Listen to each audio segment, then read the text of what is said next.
সব সমান নয়, হাতের 5টা আঙুল সমান নয়।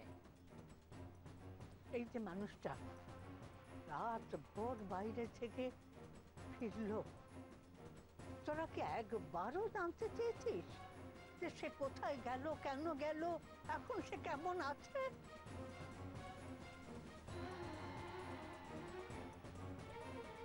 জানতে চাসনি? সে চোখ তোদের নেই। তোদের চাওয়ার মধ্যেই যদি এতটা অসমান, তাহলে প্রাপ্তির মধ্যেই বা সমান হয় কি করে রামানাথ? কিন্তু আমি তো 18 লাখ টাকা চাইনি। সমান নয় বলেই তো আমি শুধুমাত্র 50,000 টাকা চেয়েছিলাম। তাও তাও নিবেদিতার অপারেশনের জন্য, না হলে তোমাদের কাছ থেকে আমি কিচ্ছু চাই না, কিচ্ছু। ও এত টাকা কোথা থেকে দেবে? হ্যাঁ বল। শোন, তোর বইয়ের অসুখ হয়েছে তো, সে অসুস্থ, টাকাটা তুই জোগাড় কর। পরে দরকার হলে আমরা তো আছি। থাক পিসিমা, থাক। ওইটুকু সান্ত্বনার প্রয়োজন ছিল না।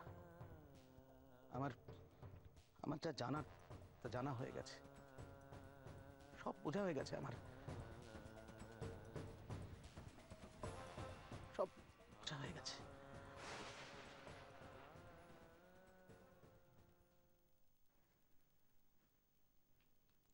এটা কি হলো বুড়িদি? আমি ঠিক বুঝলাম না। কি বুঝতে চাস? না, তুমি রমার সঙ্গে ওরকম ব্যবহার করলে কেন? তুমি মামলা লড়ার জন্য টাকা দিতে পারবে, অথচ তোমার ভাইপো বউয়ের অপারেশনের জন্য তুমি টাকা দিতে পারবে না? না, পারবো না। না কেন? কারণ আমি জানি ওদের সবটাই মিথ্যে, সাজানো মিথ্যে কথা। ওদের চিন্তার আমার বাকি নেই রে নিবারণ। এতদিন ধরেই তো দেখছি, কারণ রাজলক্ষ্মীকে নিয়ে ওরা এখন একেবারে জ্বলে পুড়ে মরছে। রাজলক্ষ্মীকে নিয়ে? তুমি কি করে বুঝলে? নিবারণ, তুই পুরুষ মানুষ, এই যে মেয়েদের এই কুটকাচালি তুই বুঝতে পারবি না।